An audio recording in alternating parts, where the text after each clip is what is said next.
Hi everyone, this is Molly Berry from the Skyword team. Seeing the participants jump up at this last second, so I'd love to give everybody a few more minutes to fully get acclimated in the technology. We're ready to go on our end, but we're just going to wait, I'd say, 1 or 2 more minutes so that everyone can get settled. Looking forward to talking to you.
Good afternoon, everybody, and welcome to Skyword Community's very first webinar. We're so excited that you're all able to join us today, and we're excited to see you all on the line. I hope you can all hear us. I know that we sent a note letting you know that you need to dial in as well to hear the recording, so we just want to make sure you're all set there.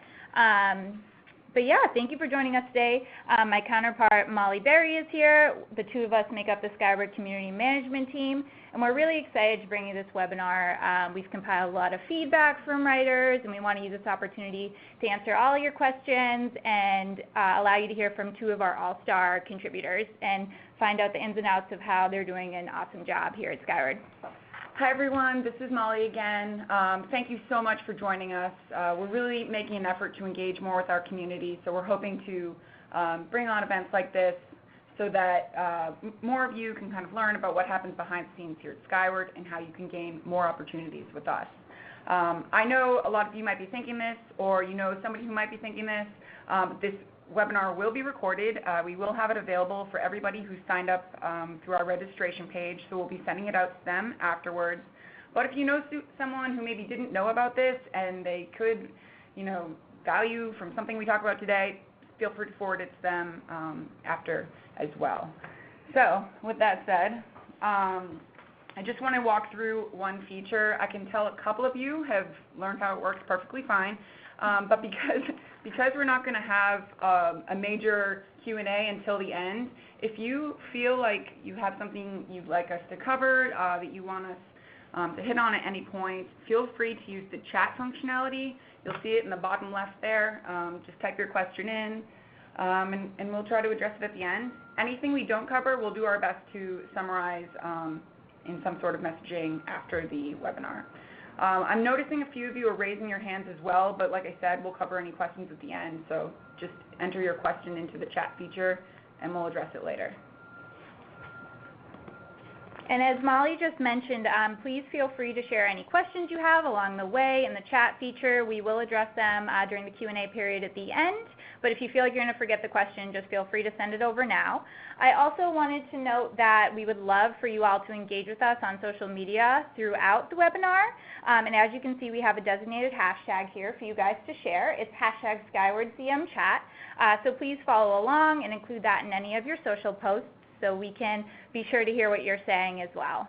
And if you'd like to reach out to Molly or I directly, our handles are also included there. And now for the true stars of the show here, we've brought along Liz Alton and Angela Tague.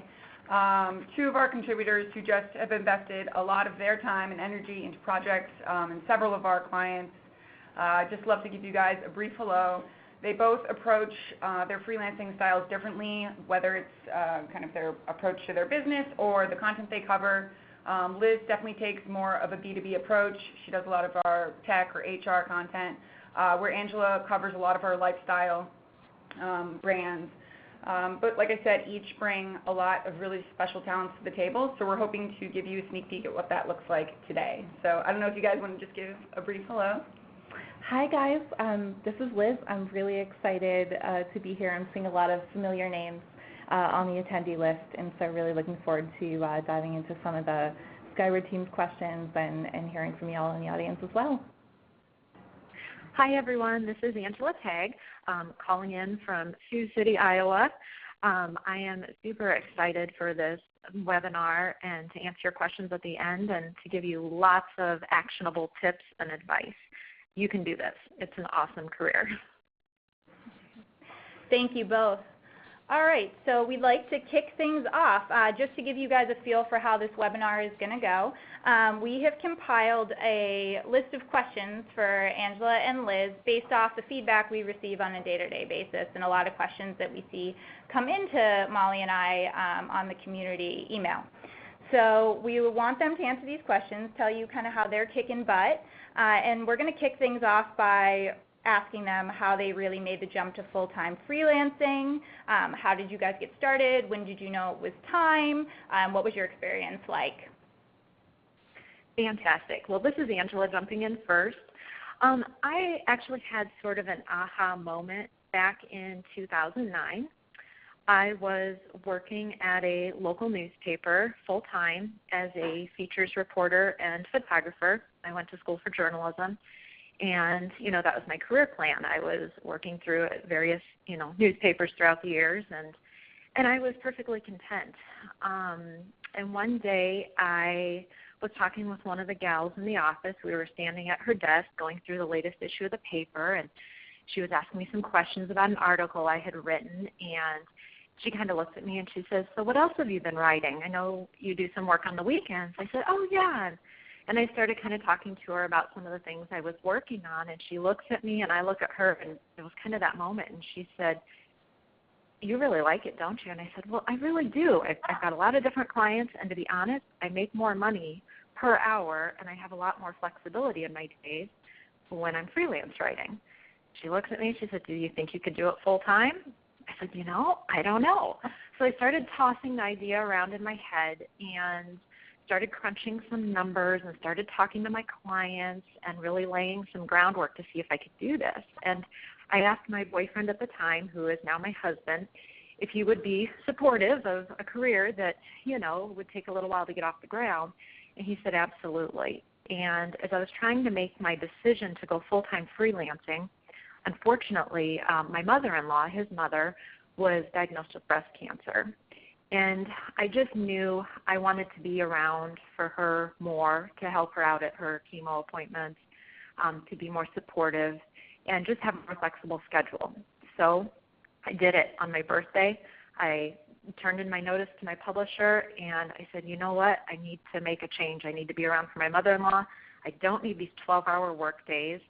And I love what I'm doing. I'm still writing. And that was my aha moment. That's what kind of pushed me over the edge, and that was in 2009, and I haven't looked back since.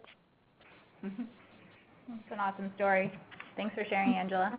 Excellent. Well, this is Liz, and a lot of the themes that Angela highlighted really resonate with me as well, although I actually came from a different background. My background is in strategy consulting and economic development, and I was moonlighting a little bit as a freelancer because I wanted to get just to kind of feed that desire to write, and most of the writing I was doing in my kind of day job was very technical, very business oriented. And so at a certain point I kind of came to this crossroads where my company was actually wrapping up operations, and so I had a bunch of full-time job offers on the table, which was a great position to be in. But I was looking, and I sort of thought, this is that moment where the universe is giving me the option to either kind of stay on the path that I'm on, which is great, but I don't love it, or jump and kind of take the risk to do the thing that I'd been thinking about for a long time. So I did, and I started freelancing. Kind of similar to Angela, there were some things that pushed me in that direction. One was I really wanted the freedom and the flexibility, not just with my time, but also to work on a broader range of projects and to have a little bit more kind of ownership over the projects and brands that I worked with.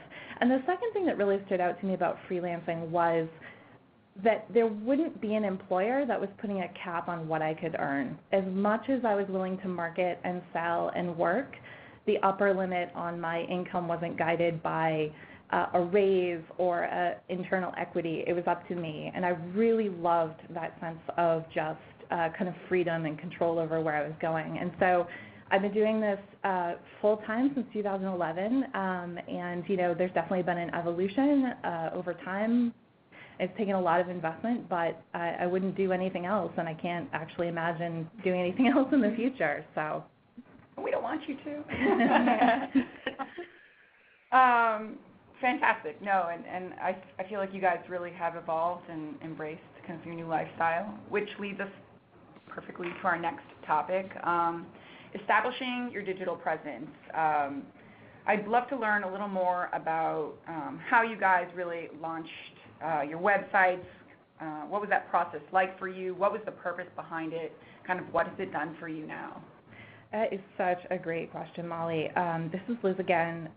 One of the questions that I always hear from people who are either thinking about getting into freelance or who have been freelancing but maybe aren't getting the results that they hoped for is how important is your digital presence. And I wish that I had somebody to tell me at the beginning that it's so critical, because early on I was completely focused on what I'll call the hustle. It was getting clients, it was delivering, and it was kind of just maintaining that business velocity.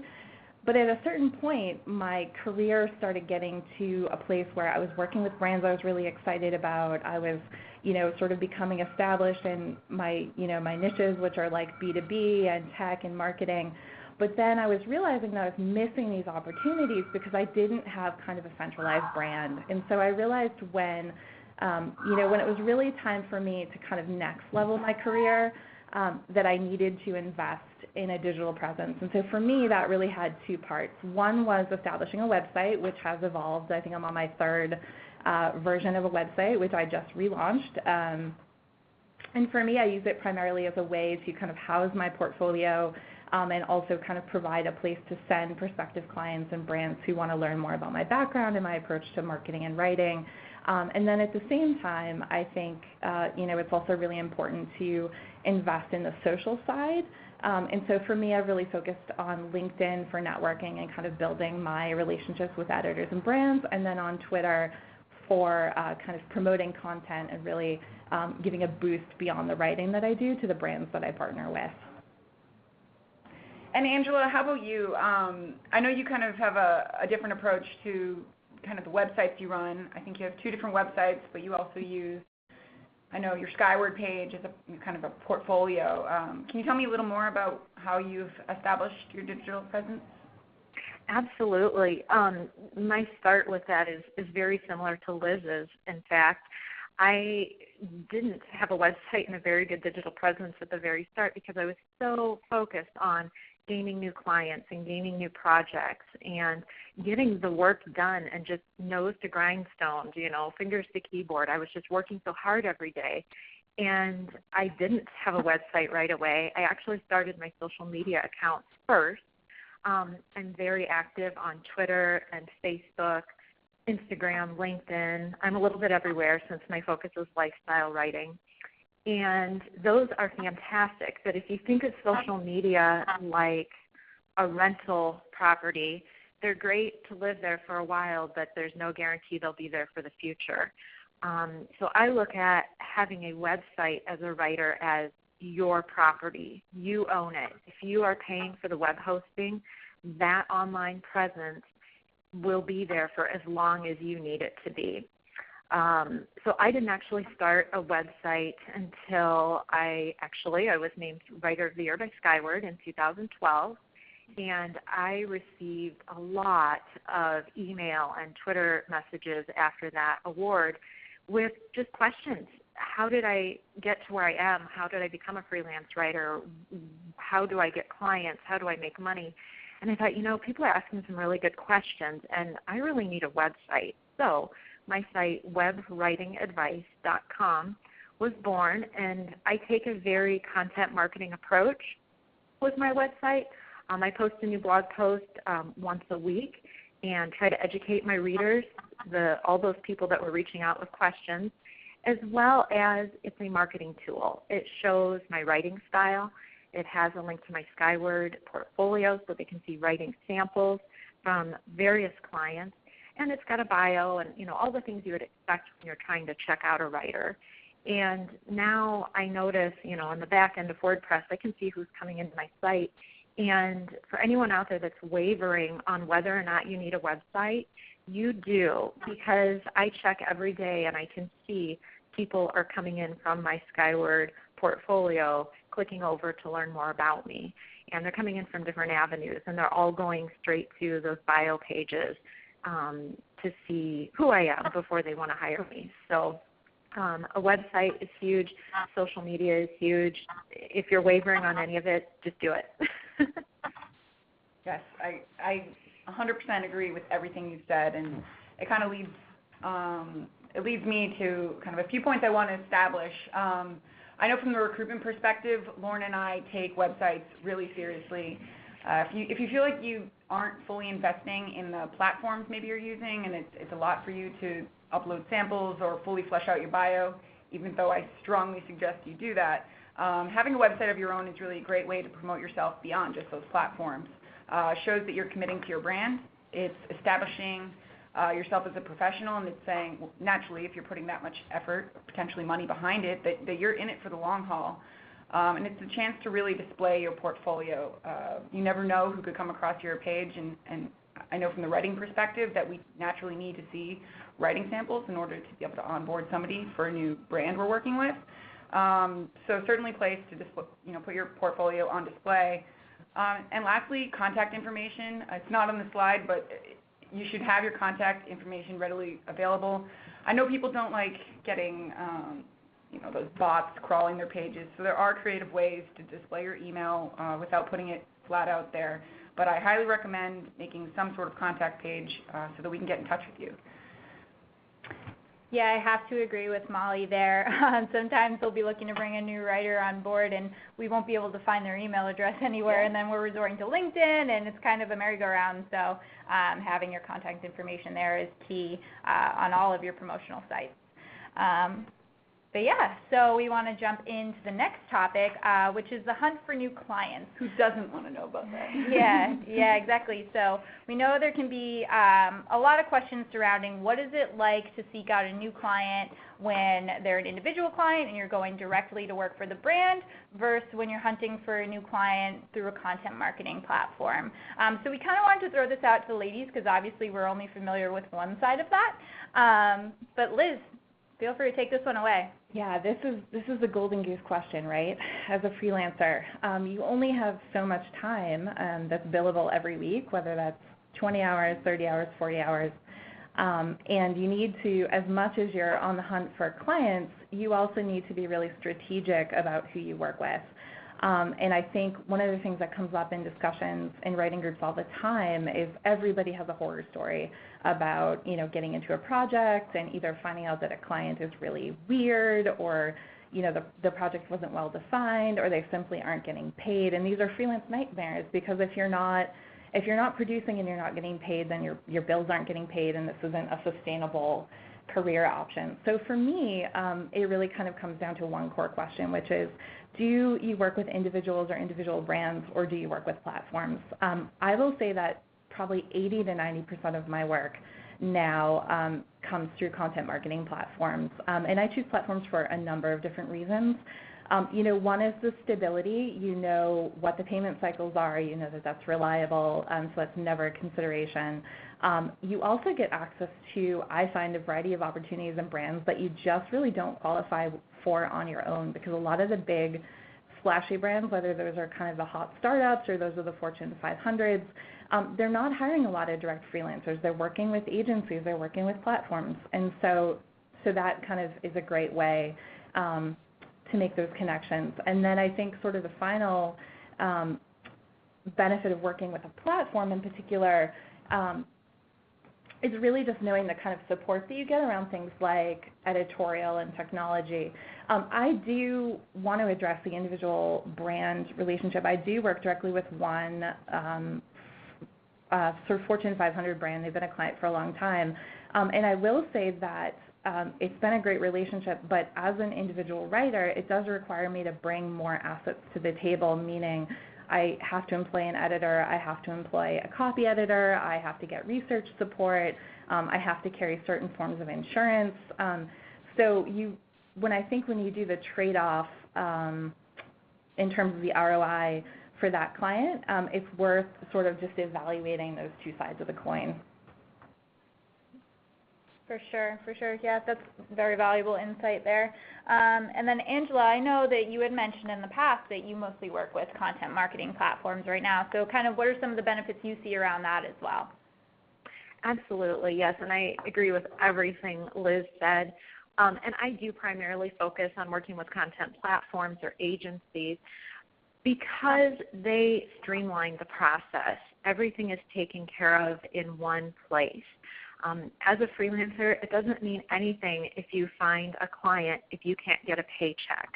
So with an agency, there's a system in place. You know from day one when you sign the contract that you're going to get paid once a month or every 2 weeks or on the 15th of the month or whatever it is. It is laid out in black and white for you. And we all know that payments are the big question that we usually have with a new client. Will it come through? Because I've been in this game for a while, and I've been stiffed, and it burns. And when you've got bills to pay, it's just not something you can deal with. And like Liz said, when you work with a private client, there are a lot of other things you need to take into consideration.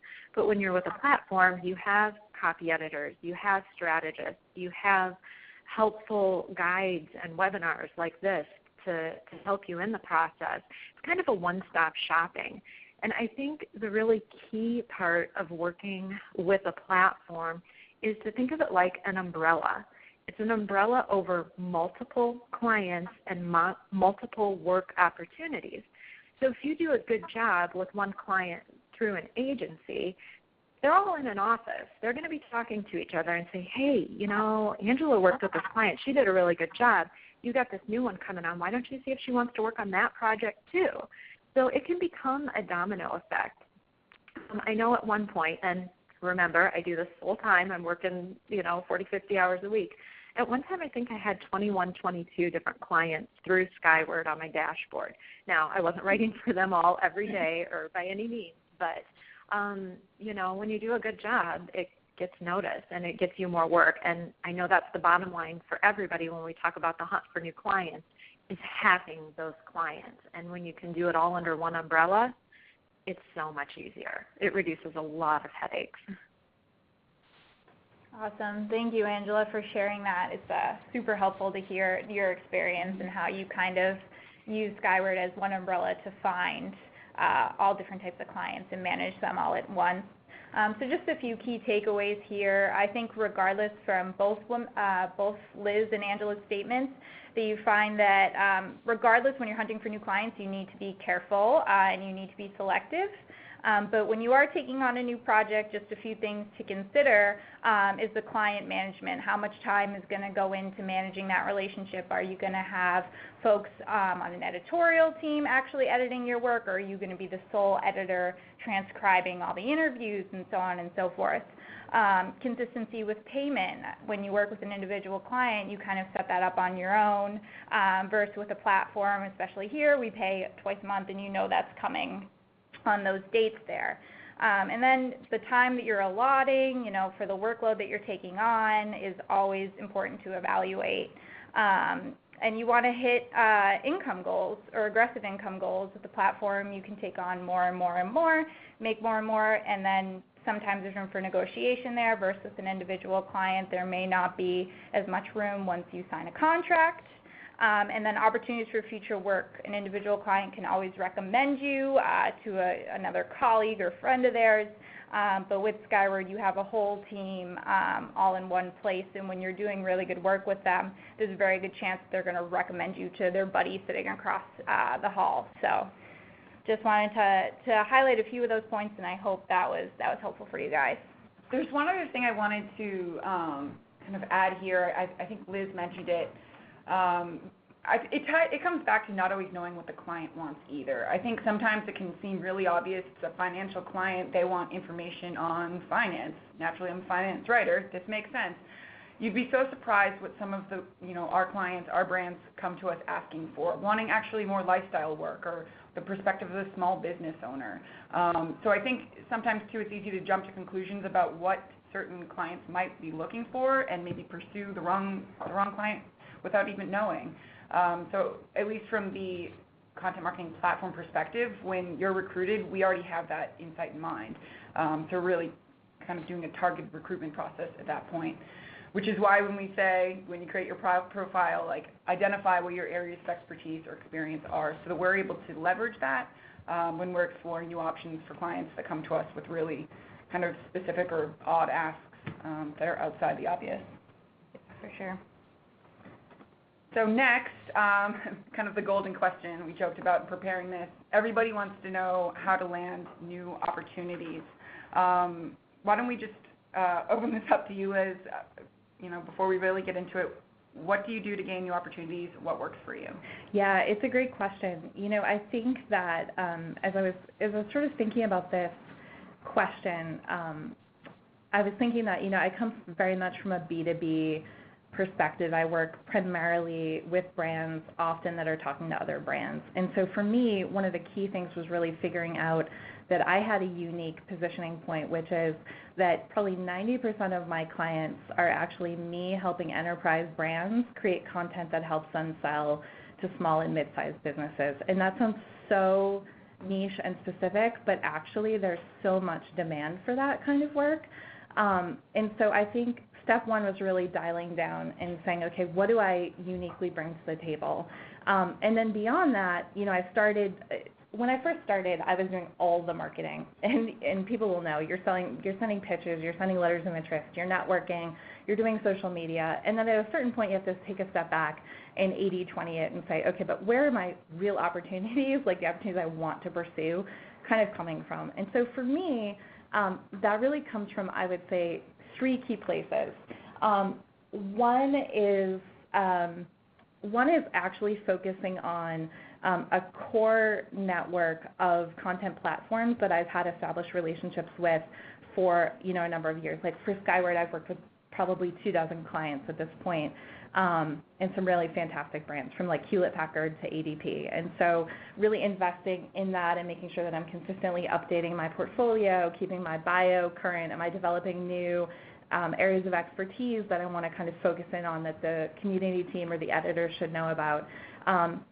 When I want to forge new relationships with agencies, it's not just sending that initial kind of letter of interest, but then it's also building relationships with their kind of editorial team and their recruiters, so they know who you are, because typically in content marketing, the cycles are different. It's different than sending a pitch and a yes or no. It's often you'll be in the pool and you have those relationships in place, and then when the right client match comes along, they kind of put you together. And then I think the last thing that I'll just say, and I'll turn this over to Angela, is that when you're looking for new opportunities, you need to actually be working toward that today by over-delivering on the projects that you currently have, because the real opportunities are going to come from the editors, the content strategists, the project managers, and the platforms who know and love your work and trust you when their next big client opportunity comes along.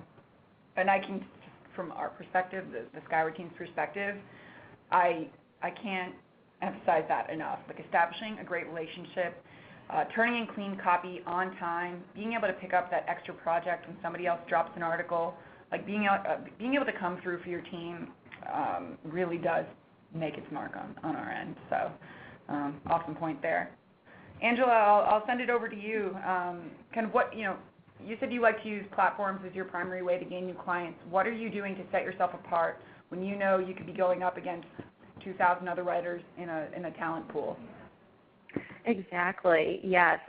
You have to put yourself out there, and I agree with everything that you and Liz said about really wowing the people that you're working with. When you turn in your assignments, like I said earlier, you can really have a domino effect. So if you do really well on what you're working on now, that primes you for your next assignment or your next client through a platform.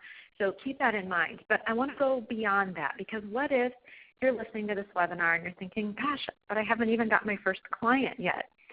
So what you really need to do is put yourself out there. I am incredibly active on social media and my 2 websites. I am sharing writing tips. I'm talking about what I'm working on. I ask for work. I tell people, hey, looking for another, opportunity in the health niche, or I want to write more about yoga. I put it out there. And one day, this just happened last week, I had an editor contact me. She said, hey, you post about yoga a lot. Would you be able to take on an article for us about men's yoga and some stretching and information? We've got some great interviews with some yoga teachers. Can you put all this together for us? And that's just because I posted that I was going to yoga class. So think about your niche or what you want to write about and share it. Tell it. Spread the word. So like I said earlier, I have 2 websites. One is Web Writing Advice. That is my website to promote myself as a writer and to provide credibility for the work that I do. But I use a very content marketing approach to that website. With the blog posts, I'm offering helpful advice. I'm writing about entrepreneurship. I'm writing about writing. And that is one core example that helps bring in more clients in that area. And I love writing about being an entrepreneur and being a strong person and health, and it all just rolls into one. My other website has a silly name. It's called Cupcakes and Yoga Pants. It is my life to a T. I love to bake, I love desserts, but I love going to the gym as well. And I live in yoga pants 90% of the time because, I have a home office and I can do that. Yeah. So with Cupcakes and Yoga Pants, it started out as a different blog called Whole Foods Living. And then I switched it over to Cupcakes and Yoga Pants about 2 years ago. And I never expected it to become part of my workflow. It used to just be my place to write about me trying to get healthier and make better, healthier decisions. I have multiple health problems, and I have found that exercise and diet are my secret to keeping everything under control and feeling well. So I write about it. And a couple months ago, Vitamin World noticed that I was writing about this, and they said, hey, you walk the walk, you talk the talk. Would you like to write for our blog? I thought, well, yes, I would.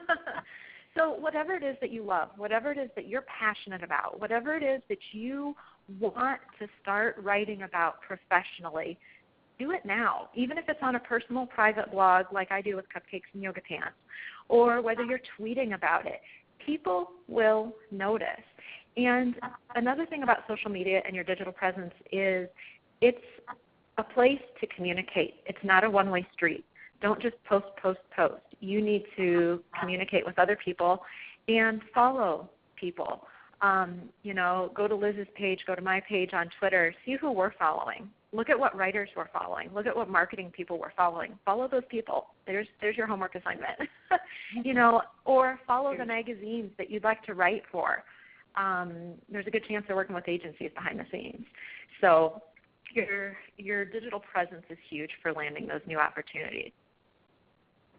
Yeah, no, those are great points, Angela.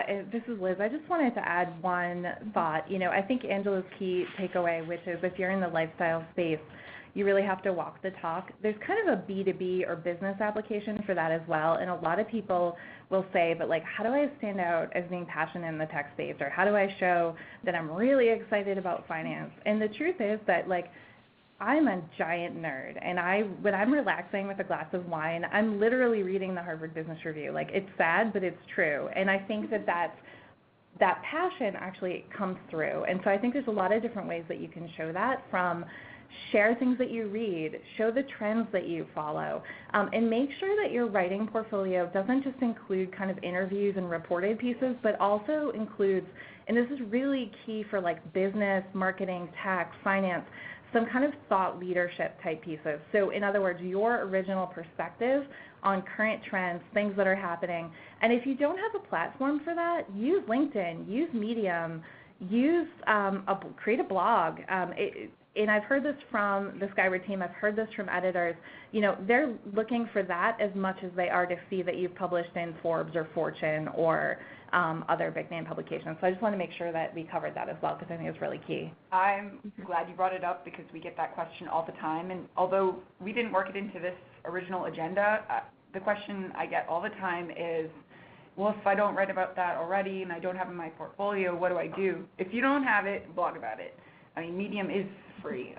Certain WordPress sites are really inexpensive. Just start doing your own thought leadership. I know editors who find if a writer leans too heavily on somebody else in an interview in order to write their article, then they're not able to always generate the ideas on their own. And so many of our clients are really looking for that. So creating your own thought leadership, huge, absolutely huge. So thank you for bringing that up. Yeah, and obviously both these ladies have really been able to stand out by, marrying their passion to their niche.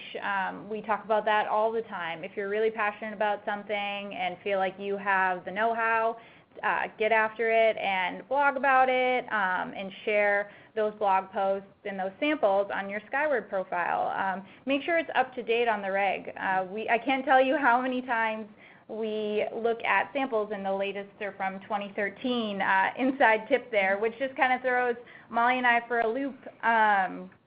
If you're updating your profile on a regular basis with up-to-date articles, there's a much better chance you're going to appear in our searches, and that we'll have relevant content to share with our editors. Another point right here that I just skipped over too, which is near and dear to my heart, is networking on social media. Both these women, as you can see, are rock stars on social, constantly engaging, sharing their articles, networking with their clients and other marketing folks. Many times when we have new signups, we attempt to engage with them on social and we'll never hear anything back. So if you have a new client, or if you're establishing a relationship with an editor and they reach out to you on social, be sure to be there and support that and establish that relationship. It just makes you stand out that much more. And for sure. I mean, there's always the basics too. Make sure you're delivering on time. Knowing that, at least with what we do, is content marketing. Your editor isn't always critiquing you because they, quote unquote, don't like your work. They're usually editing your piece to be in line with what the brand is aiming for. So when they offer you those suggestions, make sure you're open to receiving that feedback, and not taking it personally. Because I know, at least from the Skyword team, nobody's malicious over here. We're all looking to share positive advice for people to be able to create strong relationships. Becoming an expert in the space, I think this was kind of hit on before, but you should be reading and watching and learning more about your area so that you can be the thought leader. I mean, you want to take those ideas and expand on them and create something new. And then pitch unique ideas. I think editors love it when you're bringing your ideas forward. They're not always going to be able to come to life right away, especially if they have to go through client review, but they certainly can be in line for future months from the Skyword end of things. So certainly key takeaways there. One other thing, samples come up a lot. Yes, clips, samples, blogging, it's all really important because our editors typically need to review that before they send it along to our client. Although Lauren and I do initial rounds of recruitment, our editors are putting eyes on it, the actual client is putting eyes on it. So the more you can provide us, the better. And at least from the Skyword perspective, again, the way our search works, we were able to search through our database. It crawls through things like your bio, all the sample titles, the subtext you include, the topic you pick, the tags you add. It doesn't necessarily crawl through the actual body of the content, so make sure you're doing a really strong job describing all of the samples you upload. And don't stop at the minimum. The minimum is 3 because we want to make it easy for new people to get started, but you should not be stopping there. And I often see people asking for work who have stopped there, and that's always the first recommendation I have to make. So although I have ranted for a minute here, that it's really important, a huge takeaway, add samples. Add as many as you can. As many as you can. And on top of adding those samples, and as we mentioned, when it really comes to setting yourself apart, is establishing relationships once you're in the door with your editors, meeting deadlines, doing great work, giving unique pitches. Those are just some of the ways that we see our writers stand out from the rest, from the pack, and gain that competitive edge. So that segues us into our next topic here, which is developing relationships with the editors. Keep in mind that we're a two-floor office. We all sit around each other in a very close and open environment, so we're constantly talking to each other. You're developing a strong relationship with one editor, there's a good chance they're going to talk about it to their other friend who's working on editorial for another program. So that's really, really important, and I'm going to let Angela take it away on how this one technique has really helped her succeed. Thanks so much. So I'm going to tell a little story. Last fall, I had the chance to really learn more about my relationships with my editors, and it was completely unexpected. So last summer, one of the organizations where I volunteer that is near and dear to my heart, I was involved, at least once or twice a week for 7 years with this organization. Very passionate about it. And last summer, a job opening came up, and I'm 100% content with my freelance writing lifestyle. And I was on the fence, and I thought, I think I want to apply for this job, but I don't want to give up writing. Maybe I can still do it on the weekend, and kind of how I did when I was at the newspapers, to give this dream job a chance. So I did. I went for it. I applied, and I was the new executive director of a local nonprofit agency that helps people with disabilities through therapeutic horseback riding. It's magical. For anyone out there that's into those sorts of things, it's an incredible volunteer opportunity.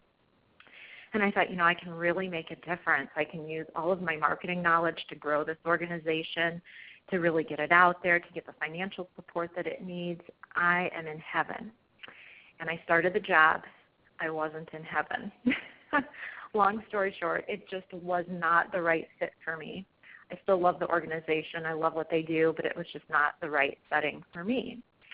So after 5 months, I put in my notice and I quit. After I had wrapped up all my writing contracts, said goodbye to my editors, and told them I was on a new career adventure. 5 months later, I sat down at my desk and I dug out all those emails and I sent the message. I said, hey, guess who's back into freelance writing full time? Do you have any work for me? What project's going on right now? I contacted some of the old magazines or newspapers I had done work with just to see where they were at with things and if they were interested. So it was really a true test to see what impression I had made on the people I had worked with. Long story short, the first 2 weeks back at my desk, freelance writing full-time, part 2, I landed 8 contracts. And within about 2 months, I was back up to the paycheck that I was used to writing full-time prior to that. So the takeaway from this little adventure that I went through last year is you need to make an impression on the people you work with. And I know it can be difficult when you're behind a computer screen or you're over the telephone or you're on a webinar, but you have to remember that the editors and the content managers and the strategists, they're all people just like you and me. We're all trying to do the right thing and make our clients happy. We're all trying to earn a paycheck. So be human, be personable. When they reach out to you, if an editor sends you an email about something, answer their question, ask them how their day is going. Tell them to have a good weekend. Let them know that, you're cutting out early because it's Taco Tuesday and you've got to get to your favorite taco place. Have a conversation, make an impression, stand out. Building those relationships was critical for me to get back into freelance writing full-time, being able to earn a paycheck and being able to pay my bills. If I hadn't laid that groundwork, I'm not sure what I'd be doing right now. Probably applying to some newspapers, I suppose, or trying to build this up yet again. But I thought it was a dream job. It wasn't, but it came full circle, and building those relationships was absolutely critical to my continued success. So take the time. If somebody tweets you, reply to them. If they email you, reply to them, and be personable.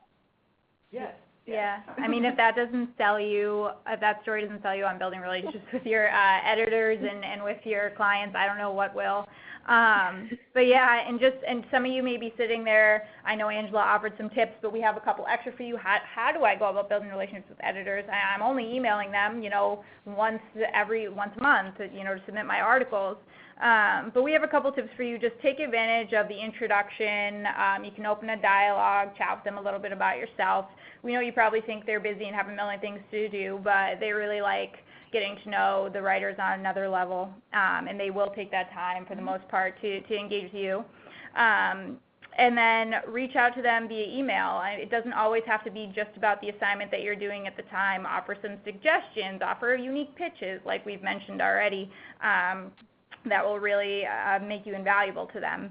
Participate in any trainings that are offered. I know we do a lot of trainings for writers on the program, especially when we are refreshing the strategy, so participate in those when you can, and communicate to them about any scheduling or deadlines that you need ahead of time. They really, really appreciate it when writers tell them a week in advance, hey, I have jury duty next week. I don't know how much time I'm going to be able to devote, to this assignment within this allotted period. So just a heads up. That means the world to them because in the end they're trying to make their deliverables, and the easier you can make it for them, the better you look, and then the happy they are with you. Yeah.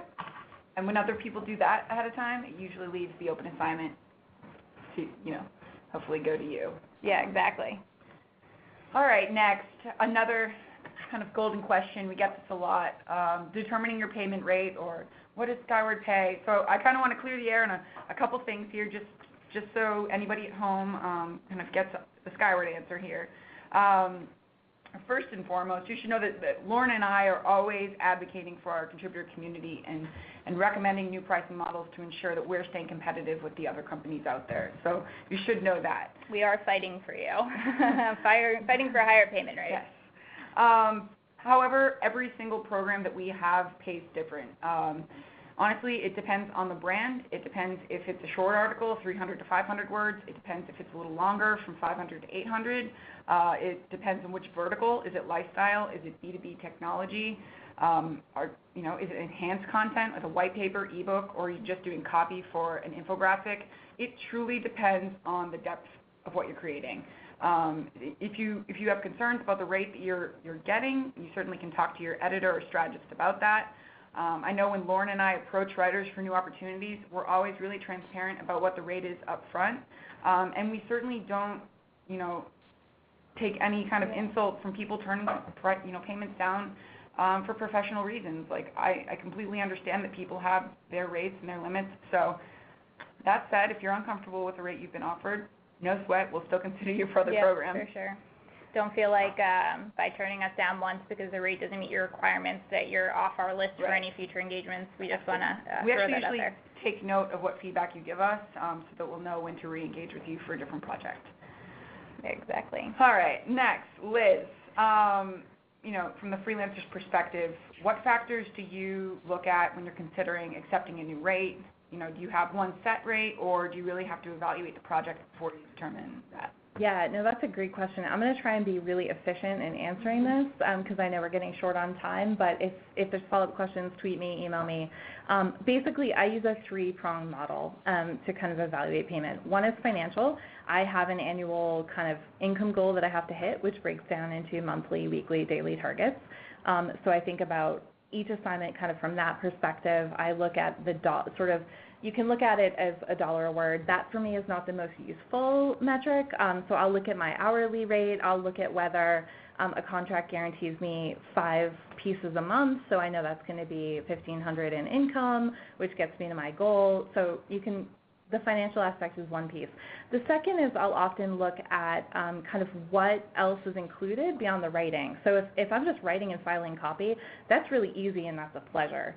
If I am doing multiple interviews, if I am paying to transcribe the interviews, if I have to pay for the copy editor, if there's kind of ancillary expenses or time that I anticipate, that's another factor that I take into consideration. I also look at the brand. Is the brand one that I want to get on my CV or my portfolio? Am I excited about the brand? Does this help me to get clips in a new niche that I'm really excited about, and that will help me kind of expand my portfolio? And then I guess finally, I look and I'll often say when I'm looking at projects, especially when it's with a new editor or a new platform, does it help me get a foot in the door? Because often, like at places like Skyword, let's say that you're a tech writer or an insurance writer, that first gig might be a little bit below your ideal rate, but you have to think that these are platforms that have infinite streams of relationships with clients, and one program that goes well can quickly lead to a full, book of business. Yeah. Yes. I've heard that. I mean, things to consider that I know we've heard as positive feedback from writers is the consistency month over month. 2 to 3 articles month over month with potential for more, but the flexibility of if you go on vacation, maybe you get cut down 1 month, you're back at your rate, your same volume the next month. So I certainly think those things are a factor. I don't know, Angela, is there anything you wanted to add to that? Yes, I agree with everything you said, and I'm going to add one more quick little tip. I know some people will ask, will you ever accept a pay rate below your usual pay rate? And there are instances where I will actually take on work that's below my pay rate. I will do that very selectively. Like Liz said, if it's a client that I really want to get on my resume, if it's somebody I really want to establish a relationship with because there's going to be long-term opportunities. And the thing to think about when you're starting out as a freelance writer is there's going to be gaps in your schedule. I have a couple clients now that are below my pay rate, but they fill in those little gaps when there's a little bit of free time here or there. When I finish up an article faster than I think, I sneak this really easy, really fluffy, fun project in there, and it makes extra money because I don't really think of it as work when it's something super fun to write about. So think about that. If it's a topic that doesn't really feel like work, go for it. All right. Awesome. So we did want to, I know we're running a little slower than we thought, so we were going to skip the last topic about going beyond the assignment. And basically it's all been said before. Network on social, develop relationships with your editors, solidify your niche, and, just raise some awareness for the work that you're doing and the brand that you're promoting. But we want to jump into Q&A. We've seen a bunch of questions come in on our chat throughout this, and I want to let you know we are seeing them here. We do want to address them in this time that we have. So we're going to pick a couple and throw them out there for Liz and Angela to chime in on. So the first one we have here from Lauren is, how do the ladies fit in digital promotion, social blogging alongside all the work? That's one thing she's struggling with. Well, this is Liz, and I feel your pain so much. And you know what? For me, it just really came down to making the commitment. For a long time, social was something that I did sporadically, and so if you looked at my Twitter, there would be like a burst of activity for 15 minutes and then silence for 6 days while I was under deadline. And so I really found that sitting down, developing a calendar of content, using a pre-scheduling tool like Hootsuite or Buffer or Spout Social can really kind of get things underway. And if you need help and you're running behind, this is a great use for a virtual assistant to kind of help you put a system in place, for sure. Yeah, Lauren, this is Lauren as well. I have a shameless plug here to answer your question. I recently wrote an article on the Content Standard about 3 free tools you can use to make your social efforts a little bit easier. It cuts the time in half. Some of them include TweetDeck, Buffer. You can establish a Feedly, so you're reading all of the content you want all in one space. So yeah, I will share that afterwards so you can check that out. I do know that social is a heavy lift for you guys, but in the long run, it really pays off. This is Angela. Just two more little quick tips on that one, if it's okay. Yeah, go for it. I agree with everything you said. The other thing, I use Google Calendar to schedule out my days, and I actually do have a time slot each day set aside just for social media. And so make it a priority because it is how you're landing jobs and building those relationships. It's not just goofing around and having fun like you do on Facebook in the evening. Second tip, it's my reward for if I finish up whatever I'm doing in that time slot before the time slot ends. So if I've logged an hour to write a rough draft of something and I finish it in 45 minutes, I use those last 15 minutes to catch up on social media. It's kind of my little reward at the end of each task. That's really cool. And you can do a little skim of your feed to catch up on the latest pop culture news. Exactly. So, I'm seeing a few questions on the feed here from Josh, from Erica, from Amy. People are concerned, I've been on Skyword for a while. How do I get noticed? Who do I need to talk to? First of all, we have your names from attending this, and so we hope to stay in touch with you, at least on social. But you should be, also on the newsletter list and this sort of listserv so that you can participate in webinars like this in the future. Lauren and I are certainly the 2-point people who connect our community with new opportunities. We don't have like a magic wand where we can always make that happen, but we're always advocating for the writers we work with. We're absolutely willing to work with you on a one-on-one basis to coach you, but definitely lean on the takeaways that we've offered today. We try to give some really broad tips that you can take home and put right to use. So making sure that your profile is strong, that your samples are robust, that you're engaging on social, that your numbers are up there, because it's not all about having 10,000 followers if nobody really engages with you. So make sure you're really having conversations with people, sharing their work, having them share yours. That's huge, and we notice that. If you're not sure if your Skyword portfolio hits on all these points, we're going to share our community email address that Molly and I often get requests from writers to review their portfolios. We individually respond to everyone.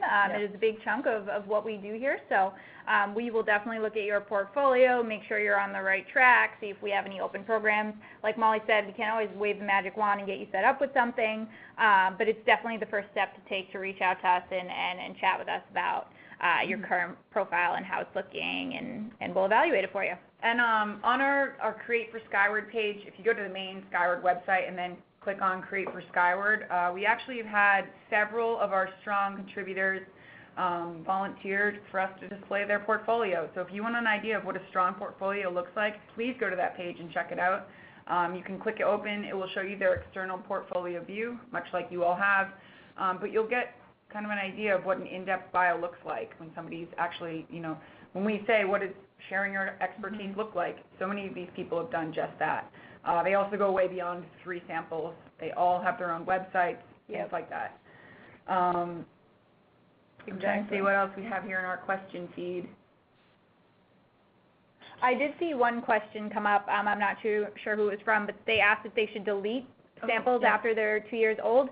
Definitely not. If they apply to your expertise in your niche, leave them in there for sure.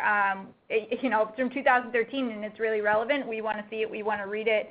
We're just hoping that you'll also update your portfolio with more recent samples that also support that expertise. We by no means want you going in there and deleting things just because they're past a certain expiration date or something. 2000 we might be old. We're talking 2000. If we see the 90s, okay, maybe go out and cut that out of there. But yeah, by no means do you need to do a mass delete of anything past a certain date when it's in the 2000s. One related topic that spins off this in the last minute we have here, it's really hard for us when somebody talks about having a very specific expertise and working in a specific industry. Let's say you're a computer engineer and you specialize in data analysis. We need to see samples that support that. We sometimes get people who write for a sports blog and attach those samples. That doesn't do us much good. And we often sit there like, oh man, I wish Joe attached some data analysis samples. That's a perfect time for Joe to be launching his own blog and writing about what it's like to be a data analyst on a day-to-day basis or changing trends in the industry. We really need to see some cohesion between what you're talking about in your bio, what you're talking about in your social, and what samples you're providing us, because at the end of the day, our brands are going to want to see that. Okay, right before we wrap up, a few things you wanted to say. Yeah, definitely, guys. We hope you found all this information to be really valuable today. We know we have a lot of questions that we couldn't get to, so we will be sending a wrap-up out to everybody with a recording of this session, and we'll also aim to address some of the questions that we weren't able to get to. And Molly, if you want to tap on the next slide there, you can see our email address, community@skyword.com. Like I said, if you're new to Skyword and wondering how you can better your profile, or if you want to reach out to us about a question that you had that wasn't answered, feel free to shoot us an email. We are here. community@skyword.com. Yep. And last but not least, as far as networking, if any of you are in the Boston area, we do have a big event coming up, Forward 2017, our annual conference, talking about the fusion of business and story. So we'd love to see you there. Liz and Angela are going to be there. Liz and Angela will both be in attendance, and that will shortly be followed by the next day, Storynomics Boston, which our CEO and founder, Tom Gerace, will be leading with storytelling master Robert McKee. So today is actually tomorrow is the last day to get your early bird tickets. So on Friday, you guys got a little tax return money saved up. Maybe you can purchase those early bird tickets and join us. And if you are joining us, please shoot Molly and I an email so we can make sure to meet you in person at the event. Michelle, I see you on there. One last question before I give a huge thanks to our co-host. Michelle, you want to go to the main Skyward website, and then there's a little icon in the upper right corner that says Create for Skyward. Scroll down on that page and you'll see all the portfolios of our great volunteers who've allowed us to post their websites. But a huge thank you to both Liz and Angela. We could not have done this without them. We value the advice that they're giving to you so much, and have really been so excited to share all of their tips and tricks and some of our little tidbits as well. So thank you all for joining us today. You have the means to follow up with us if you'd like to, and have a great rest of your week. Happy almost weekend, right? Freelancers don't have weekends. Oh, yeah, my bad. Freelancers no weekends, but hopefully you'll enjoy some I've heard that of before. I've been very careful to use that. All right, have a good one, guys. Thanks, everyone. Thanks, everybody. Bye-bye. Bye.